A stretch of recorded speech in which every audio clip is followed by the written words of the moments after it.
Hello guys, this is Arun and today I'll be giving you the demo for our B project. So our group number is 17 and our topic for the B project is an online portal.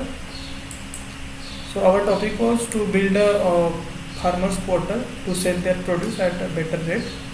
Okay, so our project consists of three modules. So first module is an Flutter application, which will be responsible.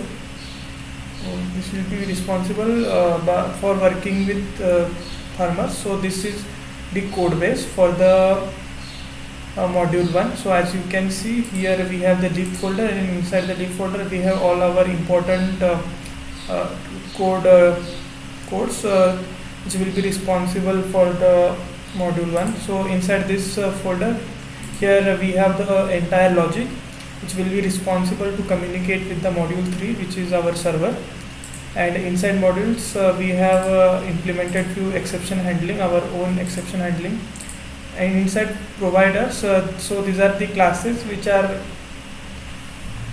basically responsible to handle all of the data inside our application. And in screens folder we have all of the screens for our applications.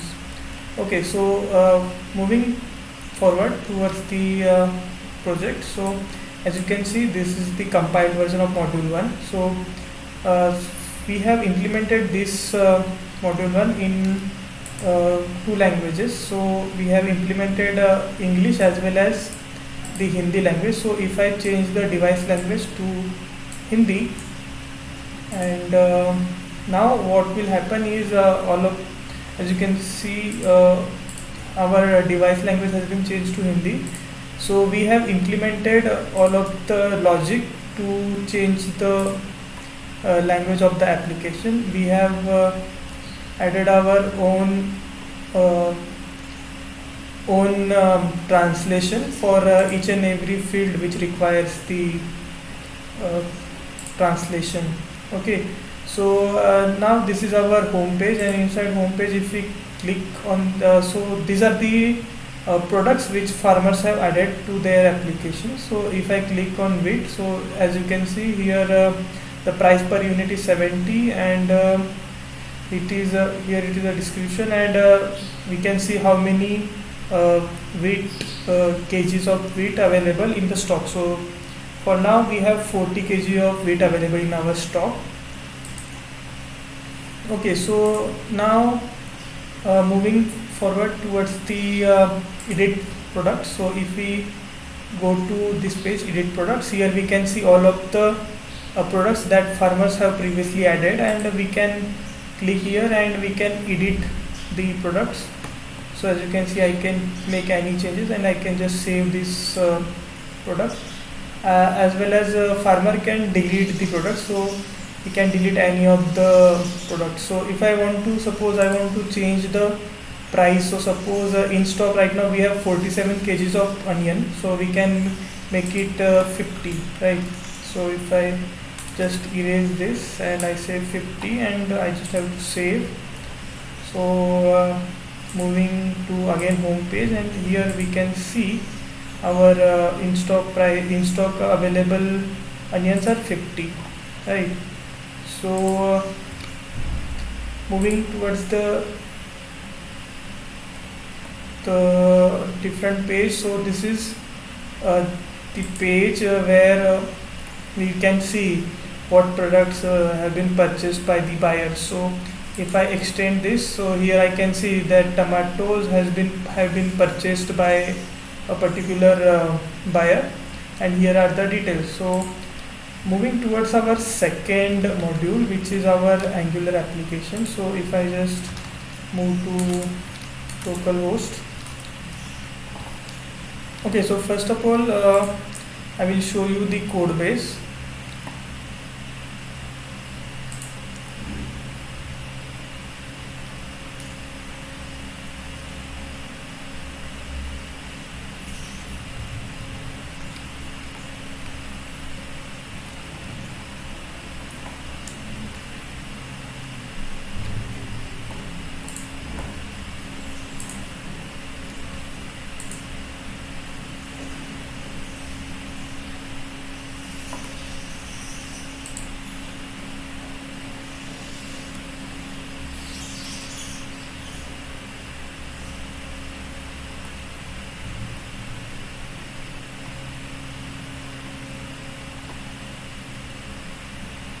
So this is the code base for the module 2. So module 2 is basically will be used for the buyers. So all the buyers will be interacting with the module 2 to purchase the products and to make the payment, right?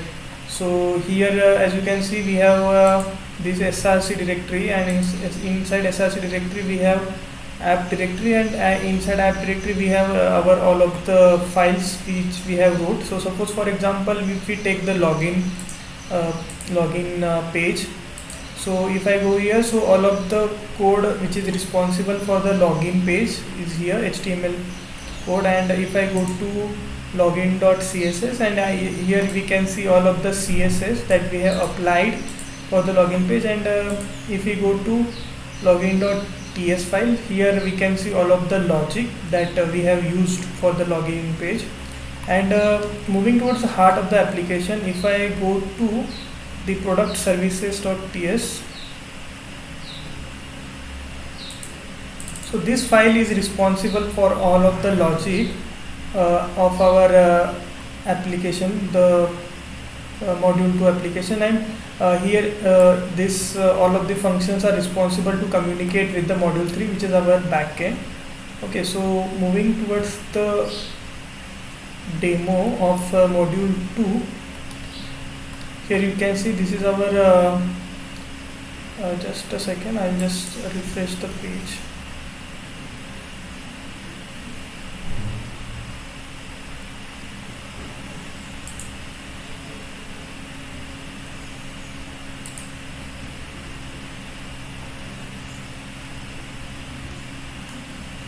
So as you can see we have compiled the module 2 application, and we will just wait until this application gets loaded.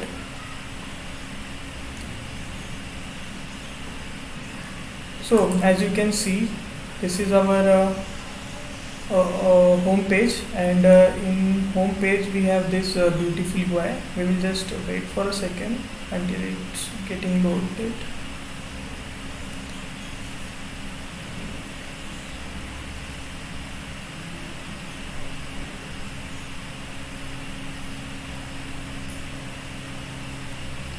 So this is our home page. So this is a home page, and if I click here, so I'll be able to see all of the products which are available in our entire portal. So if I click on the onions, I'll be able to see all of the details that have been added by the farmer of our onion product. So as you can see, we had modified the stock to 50, and this you can see over here, this is the price of the onion per unit, which is again in kg. And if I want to purchase the 60 kg, which is again we will not be able to purchase the 60 kg because we have only 50 available in stock. So I will just have to type 50, and now I will just be adding this to the cart. So as you can see, now we have added 50 kg to the cart. That's why now we are out of stock for the onions, right? So basically we are purchasing all of the 50 kgs of the onions. So if I go to my cart, as you can see, I have added the 50 kg onions to my cart, and per kg 60 is the price. And as you can see, we have to pay 3,000 to the farmer to purchase all of this good. Either we can remove this from the cart, or we can just say checkout. So I will say checkout. So now our payment gateway will be here. So now we are using the Stripe payment gateway, and we are using the test cards for performing the transactions. Okay, so now I will enter all the credentials which are necessary for the payment, and I will say pay 3,000. Once I say pay 3,000, the payment, as you can see, payment has been successfully done. And if I check the cart, so now cart will be empty. And if I go to all products, as you can see here, I have purchased onions, which is again 50 kg of onions for the price of 3,000. Okay, so now I am moving towards the profile, and as you can see, we can edit this profile. and all of the basic validations are done over here. So if we click here, we will be able to place a call, and if we click on message, we will be able to place a WhatsApp call to the buyer. Now I will say just log out, and as you can see, if I try to move towards the profile, because I am logged out, I will be not able to navigate to the. So now we have already logged out from the portal, and I'll try to navigate to all products cart, and which is again I'm not able to navigate because we are using the authentication. So if I log in, then and only then I'll be able to navigate to this private routes, right? So this was our module 2, which was again the vendor side, or you can say buyer side application, which we have implemented using the Angular. So if I navigate to this again over here, I can see these 3000 have received the payment, and here are the transaction details for the products that we just right now purchased. Okay, so this was about all module 1 and module 2. So moving towards the module 3, which is our backend.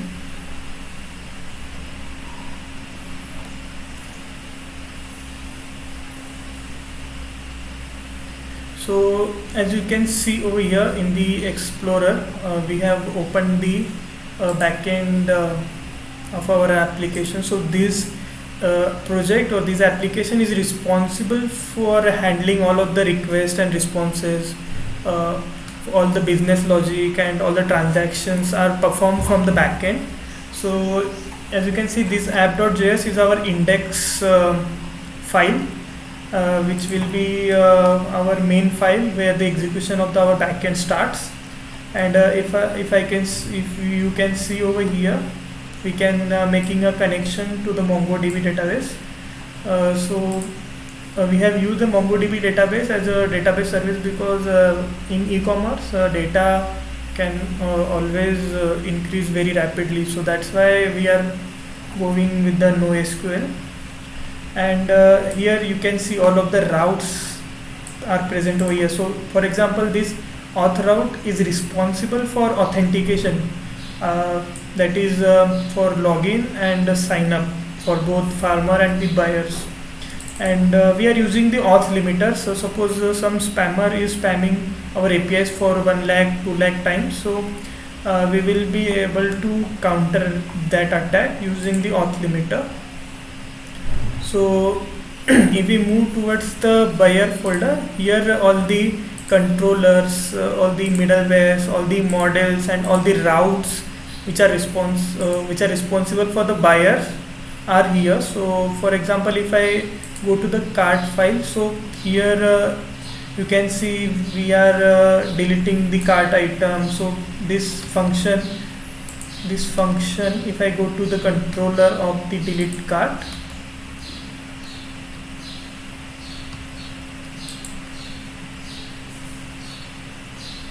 okay, now I am inside the delete cart function. So this particular function is responsible to the deleting of that cart item from that cart, right? So that's how the controller works. So this is basically our architecture for our backend. So this was all about module 2. Hence I would like to conclude this demo video with our proposed system. Thank you so much. This is Arun, and this is Arun from group number 17, and my group mates are Shavni Kanade, Swapnil Bhave and Aniket. Thank you so much.